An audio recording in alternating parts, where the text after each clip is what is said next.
Okay, hello again. I'm going to try again from the top. I'm sorry about that. I was just complaining about, what artificial intelligence is doing to us. It doesn't matter.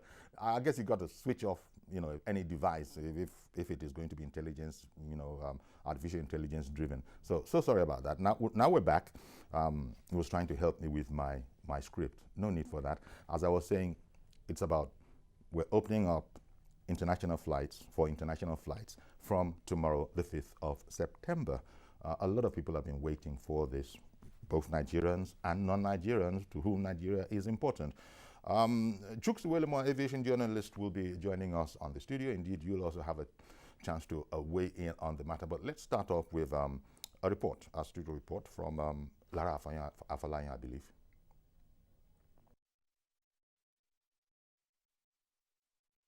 Nigeria is to begin operating regular international flights in a bit. Members of the Presidential Task Force on COVID-19 were on an inspection tour of the Nnamdi Azikiwe International Airport to ascertain the facility's readiness in line with safety protocols. The team appeared satisfied with arrangements in place at the facility.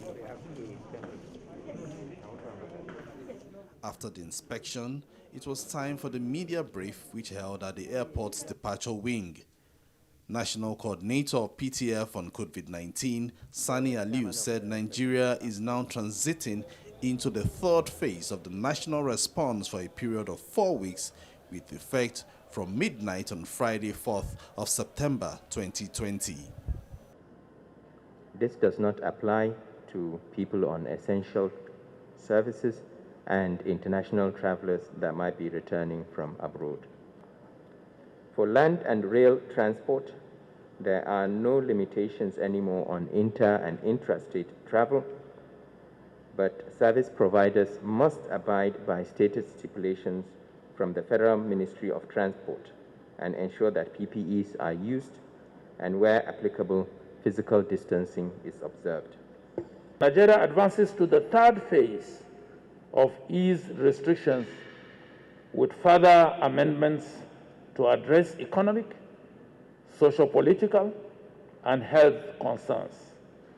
This will last till a time when the pandemic is sufficiently controlled in our country. Travel advisories, as presented by the authorities, indicate that airlines whose passengers are found wanting in pre-boarding requirement at the port of entry into Nigeria risk a $3,500 fine. Travelers who show symptoms of COVID-19 shall be quarantined. Passports of travelers will also no longer be held by immigration authorities pending the outcome of their COVID status upon arrival. Just 14 international airlines have been given approval to fly Nigeria's airspace. 8 were denied for several reasons. Beginning on Saturday, for Lagos, there will be BA, Delta, Emirates, Qatar, AWA, Kenyan Airways, and Middle East Airlines. For Abuja, there will be BA, Egypt Air, Emirates, Ethiopian Airlines, AWA, Middle East Airlines, and Turkish. And then we will release to you the timetable for remaining days as we go, because it's lengthy, to save time. The PTF acknowledges the involvement of politics in the global management of the pandemic, but assures it will monitor production of vaccines to ensure Nigeria gets a fair share when a breakthrough is finally recorded. The 6-month mandate for the Presidential Task Force expires this month, but has now been extended to December ending. Okay, there we have this sort of a background, and Chuks Welemo, aviation journalist, is on the line as well. Good morning, Chuks. Good morning, Mr. Yori. Great that you could make time for us. So it looks like we're ready. And just by the way, might as well tell you, Cyril Abaku is in studio with me. He's arrived after my. He's in studio with me. Good morning, everyone. Yeah. So in case you hear a question from some other voice, it'll be true. It'll be Cyril. Okay. So are we good? In your opinion, are we good? All the authorities, everybody is working round the clock to meet up with this date. Everything looks good and we're ready? To me, Mr. Yori, it's like we are good to go because having postponed it with 1 week, it was expected to have started, the international flight to have started last Saturday, but because of what they term logistics issue, they have to shift it to tomorrow. We are hopeful that come tomorrow, the international flight will commence operations into Nigeria. Okay. I think it's a cheering news to everybody in the country and those outside the shores of this country. Indeed. So what do you make of the assertion at the time by some commentators that one of the reasons we had to postpone was because we suddenly realized, so it is alleged, that we wouldn't get enough flights willing to come into Nigeria to make it worthwhile. First of all, any truth to that, and has anything changed? Should it be the case?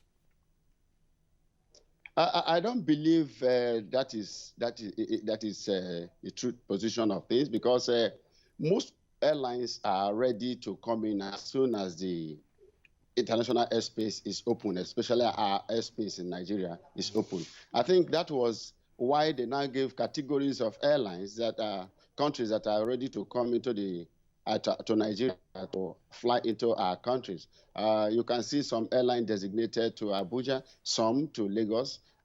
So they alternate it, and the passengers, the number of passengers to be taken on daily basis, just to use it as a test run to see how it will work. And of course, we've heard reports and seen reports in the past to show that as much as possible, all our air facilities are indeed COVID-19 compliant, anti-COVID-19 compliant, right? That's not much of a challenge. Our compliance, that is. Yes, Mr. Yori. With international best Yeah, practices. Mr. Yori, I can tell you that all the agencies at the airport, from FAN, NDLEA, Immigration, Customs, all of them are ready to go. For example, the NDLEA, as at last week, they have trained all their officials on the handling of COVID-19 passengers. In case there is any eventuality, if there is any passenger that shows sign, any symptom of COVID-19, they have taught them, they have trained them how to handle such a passenger. And I know that the port health, all of them have been trained. I don't think there is any issues in the aviation at the airport for now, because everything has been put in place.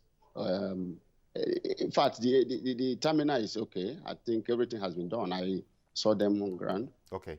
Yeah. With the poor on ground. Okay, so this is Cyril talking now, please. My question will be this. Yesterday we understand the PTF was at the Addendum International Airport, that's in Abuja, to see things for themselves first, and then later on they moved to the briefing and they said, where I go. What are the new changes? For instance, I know that domestic flights, you'd hear them say, we're now admitting passengers on board by zones, So what has changed? I know there's a fine of $3,500 if you flout any, but what are the new things that passengers are going to be looking out for when they're going to fly internationally? There is no difference between the local and international flights, except that the protocols will be different because of the paperwork. For example, you have international passport involved in international flights. Apart from, you have the immigration, you have the customs. I think those are the only difference between the local and international flight. You made mention of $3,500 fine for any airline that will bring in any COVID-19 positive passenger, and that person will be fined that amount, and the airline will take the person back to where the person is coming from. I think that is the different thing, and the protocol is the same thing everywhere. You wash your hands, you sanitize your hands, you wear your face masks, and so on and so on. I don't think there's any big deal. We have to obey the protocols on ground as far as the COVID-19 is concerned. Yeah, but looking at the way, we had the disparity in the dates from end of August to, let's say, the end of the first week in September, the PTF, after the minister had said August 29th, I think, the PTF said, it should be September the 5th. Yeah, so which is tomorrow. Yes, I just want us to, take a breakdown, if you like, of the so-called logistics issues. What do you think they were, and what has been done in the past 1 week, to guarantee for smooth and safe flying? That logistic was not actually in the aviation sector. I think it has to do with their partners, because when they were briefing the other day, the minister said because of some people that have not complied. I don't actually believe it has to do with the airport. I think they are the people that are attached to the airport that have not been able to perfect their own side of it. I think that is the reason, not because the airport or the terminal is not ready to accommodate or take care of the passengers that will be coming or going out of the country. I believe the PTF and the authority have been able to do things together. I think they have ironed out the things together, and they are good to go tomorrow, the first Saturday of September. Oh, okay. It's good you mentioned that, because there was the initial matter about PTF saying that it was not carried along in the decision and the pronouncement of when we should be. I mean, if it is the presidential task force, I probably felt that it should have been better consulted, and it shouldn't have been hearing, like everybody else was hearing, that this is the situation regarding opening up, flights to international travel. That must have been sorted out. Maybe. Yeah, I think it has been sorted out. That is why they agreed on that 5th, which is tomorrow. And we are all expecting that by tomorrow, those airlines that are designated to come to Lagos will come to Lagos. Those Abuja will go to Abuja. Then simultaneously, we know how they will look at the situation. If they are actually performing very well, see how they can open up the other airports, the international airports, one after the other. By the time we have used Lagos and Abuja as the entry points, we should be able to do more with Port Harcourt, Kano, and other airports. Okay. Yeah. So I mean, this is for public education anyway. We saw that certain airlines have been approved to land and to take off, and some have not been given approval. Please fill us in. Well, as of yesterday, the minister said the airlines, you mentioned it, that listed BA, Virgin Atlantic, Delta, Emirates, Qatar, and African World Airways, and Kenya too, the Middle East, that those airlines are going to operate into Lagos. That is Murtala Mohammed International Airport. While he also said British Airways, Emirates, and other airlines such as Middle East too, Turkish, will be allowed to operate into Abuja Airport. He said Air Peace too will serve as will act as a national flag carrier. That is, it will fly the nation's flag to other countries outside Nigeria.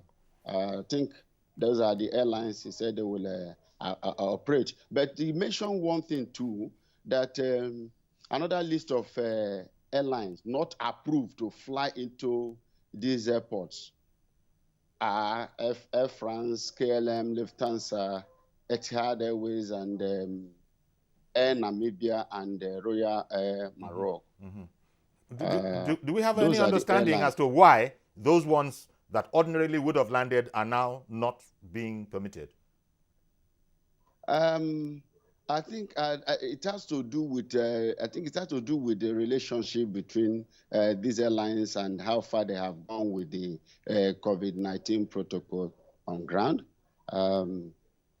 Because if I look at it critically, I see that about a week or 2 weeks ago, Royal Air Maroc aircraft was grounded because it didn't get the proper permission to do what it did by landing. I think they are still working on that also. That may be the reason why most other airlines mentioned above fall into that category too, or so. Right then. And I believe that, like what the minister said the other day, if you allow me to come to your country, I will equally allow you to go to my country. It is believed that U.S. has accepted us coming into their country, because I can see that Delta Airline is on the list of those to come into the country. So, which means they might have ironed out their differences. If Delta Airline is coming into the country from operated in the from the US, I think they have been resolved their differences also. That is my belief. Yeah, okay. I mean, we're on the eve of the resumption of flights, so we may not be getting ahead of ourselves much. I just wanted you to maybe, perhaps take a sneak peek into projections for the volume. I remember that some months ago when we were to resume domestic flights, a lot was said, 40% fare increase and so on. But we saw that there was a lot of traveler apathy, So, but looking at Nigerians love to travel, that's the truth. How do you look at the resurgence of the aviation industry, of the market? Like the recovery. Yes, the recovery. Should we be expecting, heavy traffic? What are your projections really? Maybe for the next 1 week even. Yes. The projection it will be like this, from my own understanding. At the beginning of the operation, maybe most of them will watch how tomorrow will look like, to study how tomorrow will be. Then 2, 3, 4, or 5 days after, I think there will be influx of passengers, because so many of them are stranded and they want to leave. And government has given them this window. You have to travel. You have to come into the country. And the government has been so kind by giving them the list of airlines that are to fly into the country. So you make proper arrangement, get your tickets. If you have your tickets already, validate it and know how to move. Yori, I'm telling you, we will have at the beginning, maybe after tomorrow, there will be influx of passengers, and most of them will come because they want to go out, because most of them are tired of staying in one place. I know of couples that came in from the US for a very long time. They have been there. They finished all they had on them, and I think people like that are ready to go back. There will be, the volume of traffic will increase at the initial, maybe 2-3 days. We see the rush, but when they set, because most people too are not eager to travel, because some still believe that the COVID-19 is still very much present with us. But some of them want to watch and see how it will look, and look at the measures put in place. If it is cumbersome, will they be able to meet up? How can I fly 3 days in one place? I will thank God they said no, immigration will no longer be with their passports. Good. So it was not easy for some of the passengers I met at the immigration office. So you fill this form, you sign this, you keep your passport. If you prove negative, you take your passport. If you don't, you know what you will be subjected to. So that has been the problem they are facing. I know that most of them, when they know that the coast is clear and they can travel, they will definitely do that. Okay, it's good news. Your projection, it's positive, because, as you know, that sector, the aviation sector, is in particularly dire straits. Complaints from around the world that, look, without help, only the Lord knows how it's going to recover, and recover in good enough time. Threats of bankruptcy, with the way we're hearing it.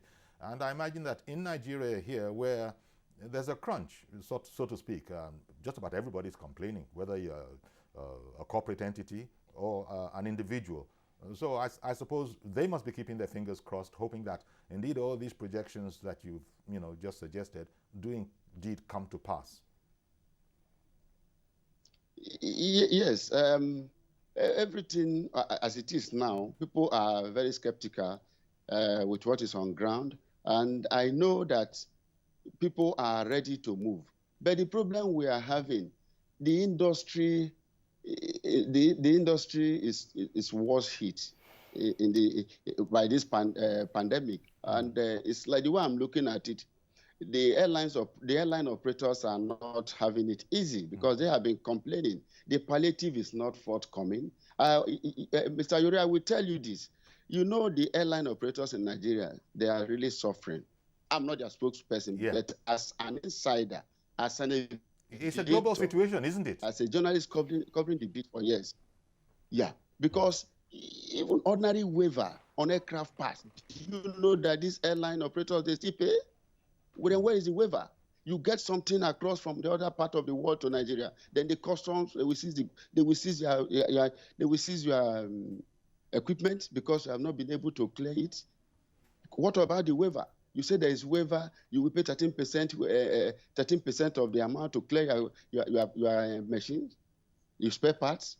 So aviation is worse. I expect government to take a decisive action on how the industry should be run.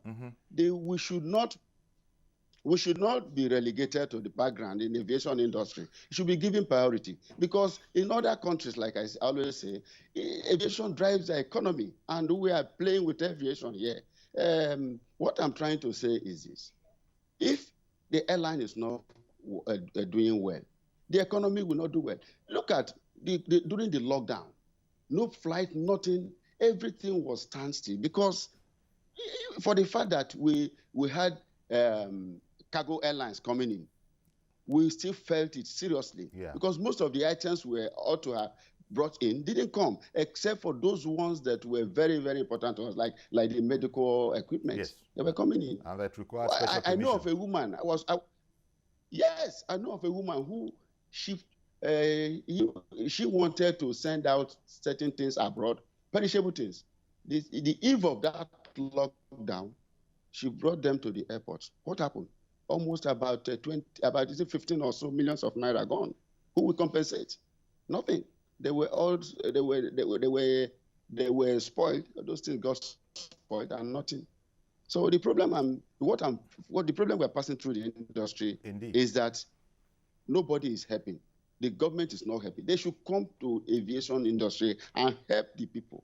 They have not done a lot. Well, if you consider the role played by aviation in our economy, the government has not done enough. Okay. We need them to do something better. Okay. Well, I want to thank you, Chooks, for this insight and looking into it. And certainly we hope that because the aviation sector is a crucial part, as you've just said, of the economy itself, and we hope that things get better in there. Pilots, airlines, they've had it very, very rough. But if it's any kind of a sucker, it also is a global situation as well. Passenger traffic has declined greatly, and in fact, pilots have had to be laid off, around the world. Everybody is scrambling for haulage now, that kind of a thing. So as usual, thanks as always, Chooks Iwelumo, aviation journalist, for your insights. Okay. Thank you very much. Indeed.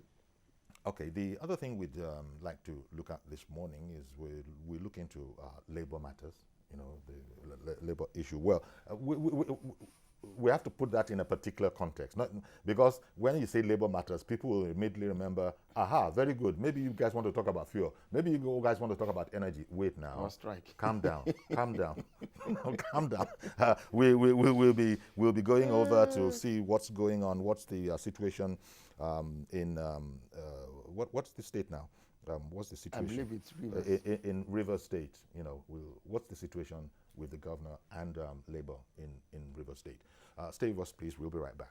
Okay, welcome back. Let's find out what exactly is going on in labor in River State, where Governor Wike and the labor union is reported to be in something of a face-off. But we'll start off with a report. The struggle for Nigeria, there is victory for us. The clock is ticking. The Nigeria Labour Congress and the Trade Union Congress are counting down to Tuesday for a protest over an unresolved labor dispute with the Rivers State government. This joint news conference is to alert Nigerians to alleged abuse of workers' rights in Rivers State. Both congresses list the many sins of the Rivers State governor, which include alleged abuse of workers' rights, sealing off of the NLC Rivers State Council, alleged persecution of trade union leaders, non-payment of gratuity and pensions. Their resolve is to stage a peaceful protest next week, Tuesday. The attack on the leaders of NLC in Rivers State on Thursday, 27th of August 2020 was only the tipping of a well-calculated attempt by the Rivers State government to investigate, incarcerate, and decimate the leadership of organized labor in Rivers State. It is because we are pushed to the wall, and that is why we are taking this action. All efforts to resolve the issue amicably not leading us to this. Labour says it will not hesitate to cripple all activities of the state government if Tuesday's protest fails to achieve the desired result. After next week's protest, Governor Weke continued to hold Labour in contempt and failed to redress our concern. We will be left with no other option than to ground every socio-economic activity in Rivers State until the state governor does the needful. Organized Labour says it is prioritizing raging labour issues with the Rivers State government and will soon convene a meeting of its organs to determine its line of action on the recent increase in electricity tariff and petrol. Many Nigerians in this very difficult situation cannot even have a meal on their table per day. And therefore what it means is that it's adding more hardship to Nigerians. We will meet and communicate to you officially what decision we will take. Widespread condemnation greeted the latest hike in the price of fuel as well as electricity tariff in the face of negative economic impacts of COVID-19. Jokeya Disa, TVC News, Abuja. Okay, so that's the background to where we are, and we have with us to look at this whole matter of Governor, River State government, you know. Governor Wike, he does symbolize or represent River State government. Comrade Audu Innocent is the first deputy president of TUC and president of Association of Senior Civil Servants of Nigeria. Thank you very much for coming on this morning, comrade. Thank you for having me. Indeed. In the report there, a comrade was saying that it felt pushed to the wall. Is one to deduce from that so many quite a number of overtures had been made and no joy had been received, or are they in the middle of negotiations? What's the situation? Well, thank you very much. The situation as of today is that we are deciding to go ahead to press for what we believe is our rights, having exhausted all available mechanisms to resolve this issue without getting to this very position. And sometime in May, the NLC president and my amiable president met with the governor of Rivers State, and they had an MOU, all in an effort to resolve this issue. Well, immediately they signed that MOU and they left Port Harcourt. The governor reneged on the same issues that were addressed by the MOU. From May till now, every attempt that has been made to resolve this impasse with the governor has failed. And so we thought it necessary to take it a notch higher to see if we can truly resolve this issue. You know, sorry to interrupt you. When you Yes, said you signed with the governor an MOU, that's a memorandum Yes. of understanding.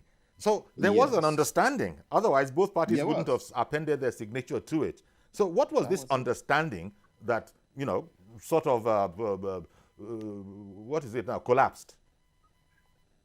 He agreed that all the issues raised, he was going to look at it dispassionately, and that he was going to treat it, and that the appeal brought by the NLC and the TUC, he's considering it. And so we have to give him the benefit of the doubt, because when we say there is an issue and we had discussed the issue and you agree that these issues you are going to help to resolve them. That was at the level at which the MOU was signed. We agreed that he was going to resolve the issues, which he himself agreed. And the two labor leaders left him to resolve the issue. From then till today, he has not called a meeting. He has not done anything to resolve the issue. Rather, what we begin to see is what was previewed in the preview before we started. Labor leaders are not allowed to live in Port Harcourt anymore. They are being chased here and there. If you have a meeting, even an in-house meeting, talks will come there and beat them up and threaten to kill them. and all of that. And we are wondering, why has it gotten to this level? Why has it gotten to this level? Simple issues that are resolved everywhere. Do the issues include owing of staff salaries or entitlements? It includes every issue that we have stated in the press release yesterday. They include the act of lawlessness by sealing up the union office, witch hunting of union leaders, non-payment of gratuity and pension since 2015, non-payment of promotion arrears, you understand? Withholding of union workers' salary, refusal to deduct union dues, and to negotiate the consequential adjustment. Let me tell you, the consequential adjustment was negotiated, and at the point of signing, he reneged. The consequential adjustment arising from the minimum wage was negotiated. Just for them to sign, he reneged. He refused to sign because workers were asking that everybody has an arrears. Rivers State, when are you and how are you going to pay the arrears? That was the question that got him angry. Up to today, whatever salary he's paying not as a result of a negotiated consequential adjustment to the minimum wage. He's paying because that is what he wanted to pay. Where is that done in a country like Nigeria? In an ideal case scenario, one would have wanted to hear the response or the side of the River State government. Unfortunately, that was not possible today, try as we did. But here we are saying that we'd like to hear from River State government as well. It might well be that they'll see their way to, either coming online via any remote method or in-studio person, so far as it is only one person. We'd just like to hear what they say to all of this, because it does sound, as our people would put it, one kind, to actually sign a memorandum of understanding and then immediately renege on it and begin to hound union officials. We can't speak for them, but one would certainly like to hear what the response is to this kind of a. Ordinarily, it's sounding like a very grievous charge, quite frankly, as you just said, in a country like this, where how does one excuse such alleged behavior? I have to say alleged behavior because we haven't heard from government yet, and we dearly would like to. So, River State government, what we're saying to you is that do let us hear from you as well, please. What exactly is going on? Because the way it is now, the TUC and NLC, from that report, they're taking this quite seriously, and this is the build-up to Tuesday, where there shall be an action. Surely, we hope that matters can be sorted out before then. Before then, yes. Otherwise, we have a situation on our hands. Yes, but I was going to ask whether a matter of this kind didn't fall within the purview of the industrial court, or if there hadn't been any other means of, any other means of trying to resolve this before industrial arbitration, or before it boils into the streets. Well, for us, we have not seen any reason to not to go to the negotiation table with them at the moment. What we are still trying to do is to try and see if we can bring the governor to the negotiation table and see if we can resolve this issue before we go to conciliation and arbitration. Okay. You see, you have to exhaust all these processes before you begin to go to conciliation and arbitration. So we are thinking that we can still resolve this issue without allowing it to get out of hand. And you can see, you rightly alluded to the fact that you tried to talk to them today, and nobody's willing because they have nothing to tell you. They've made up their mind on what they want to do. And Labour felt, well, we still are giving them an opportunity between now and Tuesday to see if they will come to the negotiating table so we can resolve this. But if it fails on Tuesday, like Comrade Waba, NLC president, said, then Labour will take the necessary action. Yeah, because I was going to say that that you seem to be holding out some hope that, look, there's a lot that can still be done. If at the Tuesday event, joy is not received, then you sort of find yourself in a position where you won't have any alternative but to proceed on this industrial action, which you said will include being as disruptive as possible of government business in River State. Basically, that is the general idea. You see, Labour in itself, we are not always happy to go to the extreme to resolve issues. So we always make room available for every opportunity to resolve, knowing fully well that we operate in the same economy, we operate in the same environment. We wouldn't want to disrupt your activities. And so we feel we can give you the opportunity. Let's reason again. And where this is failing, then we can then say, okay, we also have mechanisms to really bring you to the negotiating table. If you want us to use that mechanism, we can, and we are capable of doing that. Comrade Innocent, Yes, the core would appear to me to be the entitlement of members of your union. That would appear to be the core. But then there are other things, you know, that have, as you've just said, that are associated, like the harassing, hounding even, according to you, of union officials in River State. That, how did things get so bad? Because it seems to me that relations have broken down. If it's one thing for labor to not get what they want, it's quite another for them to be hounded from pillar to post, as you seem to indicate.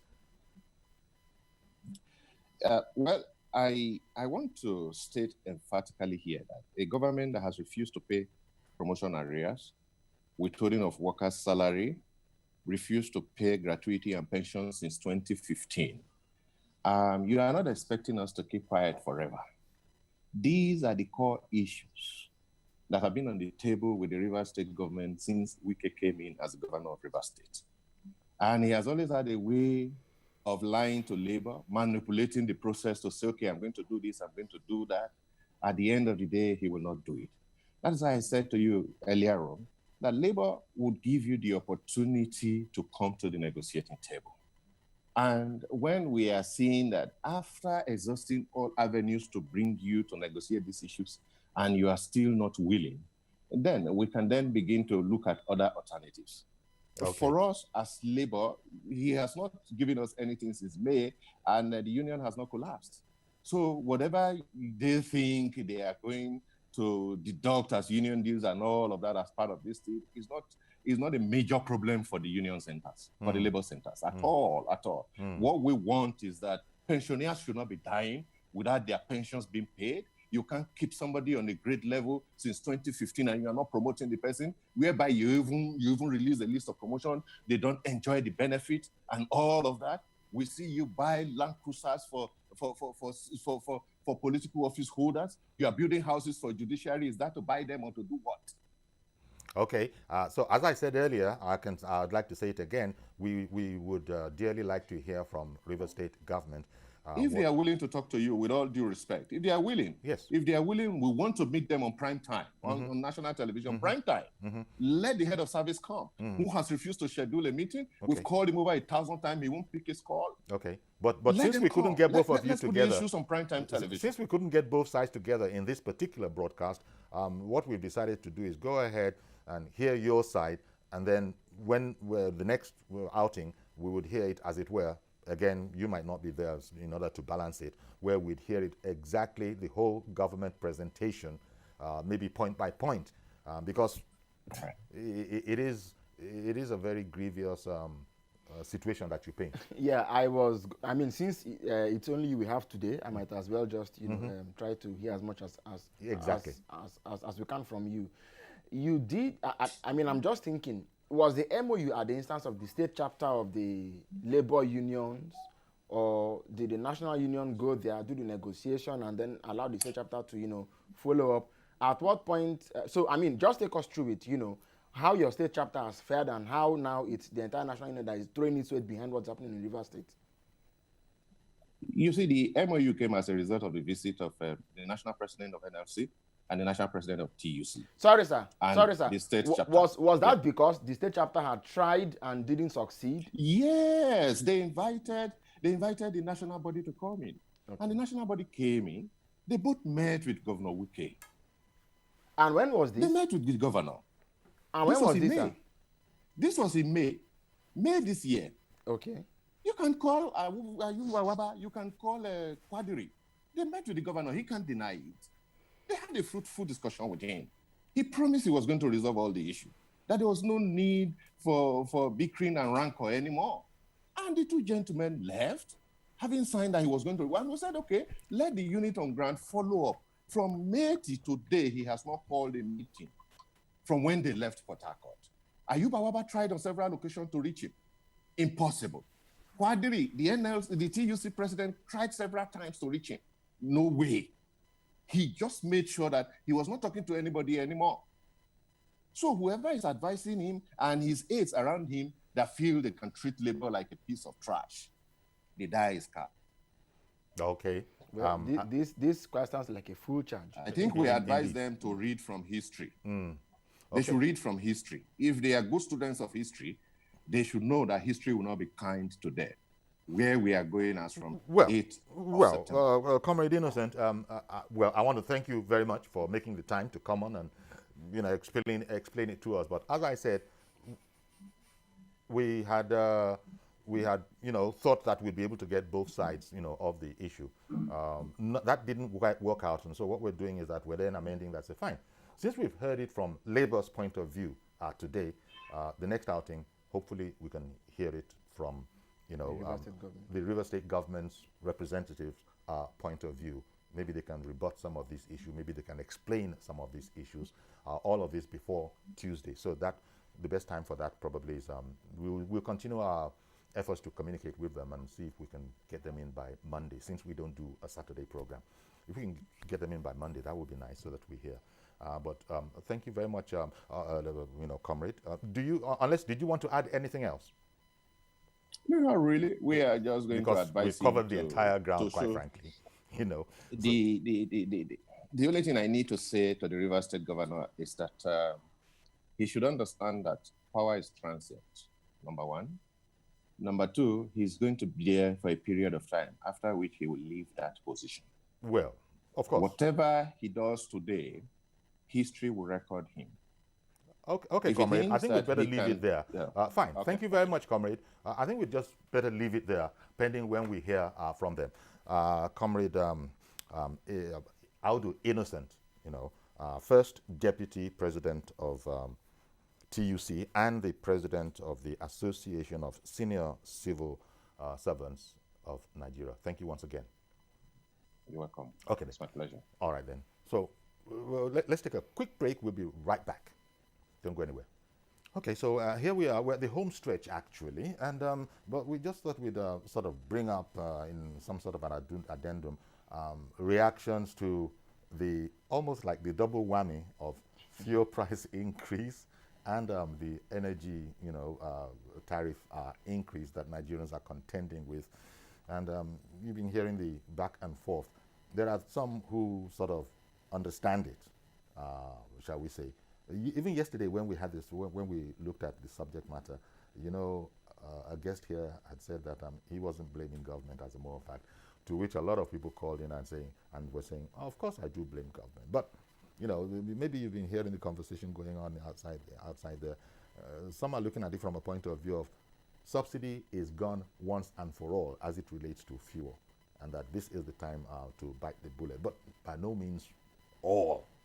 There are those, as including our guest yesterday, who said in relation to that subsidy thing, it was going to affect everything, and he didn't know, they can't see why it is in this time that the people are being hit with such, you know, a situation. But it's like, I think government is explaining and rationalizing it, that look, it might be very, very bitter, but it is medicine that does need to be taken. Not everybody is in agreement with that. But also explaining it, not just explaining it, but, you know, I think also communicating it. So for the record, yes, I have always been... That's a very important point to bring up, because our guest also said that yesterday, that whatever the situation, it has not been properly communicated. And this is something it's like the people have been left on their own. Yeah, so with almost every new policy initiative, we cry out and say there's no communication. For the records, I have been one of those who have always said that subsidy has to go. That is one. But Uncle Yari, you see, subsidy does not stand alone, for instance. In the Nigerian sense, you have the Petroleum Equalization Fund. There are a lot of things that are attached to how petroleum is distributed in Nigeria. Nobody says anything about those things. The argument has always been about subsidy or no subsidy. If we're taking subsidy away, I am a supporter of the open market. of the free market. Allow demand and supply determine how we buy and how we sell. As far as we're not going to be shortchanged. Yesterday morning, I bought fuel at a filling station. They said we were going to sell. They were selling it at 157 naira per liter, and I bought. But I was not even sure if the value I was getting was that exact amount that was on the, So these are the issues: enforcement, monitoring, evaluation, control mechanisms. All of these things are always lacking. It could have been tidier. This whole thing could have been a lot tidier. Again, you bring it to the electricity issue. Yesterday, Dr. Samamande talked about the NEC forum. How many Nigerians know about NEC forum? What the common man knows is that in where I stay, we had blackout for 2 months. The transformer was bad. I use a prepaid meter, but there's also this thing about pumping water and so on. So that one is not on the meter. They have brought a bill saying that the 2 months that we contributed money to fix the transformer, apart from repairing our own transformer, we are also going to pay the bill. Sorry, it's not NEPA. I understand. That we are also, that apart from giving them money to fix the transformer, we are also going to pay for the time we didn't use power. These are the issues. The distributing companies cannot be so callous and exploitative as to think that they have the capacity and monopoly of exploitation and putting people to the wall. Okay. At some point, these things must be put down to say that, look, this is where we are headed. Nigerians, we need your buy-in. But when we are sure that, these people have a way of adjusting the measures to suit themselves, then I think that's where the main problem comes from. Okay, Cyril, you've had your little rant. You had your little rant. But it was just like what do we call it? That was just like an addendum, a little bonus thing. So so thank you very much for being with us on the program. We've come to the end of the program. Join us on Monday, God willing, for a fresh edition. Once again, wanted to bring up the River State government issue. This is extending the invitation to them. We'd like to hear their side of the issue on the impending labor situation in Rivers that hopefully can be avoided, but we'd like to hear from the government side as well. We hear from labor side today. So have a great weekend. Cyril and I say, please be safe.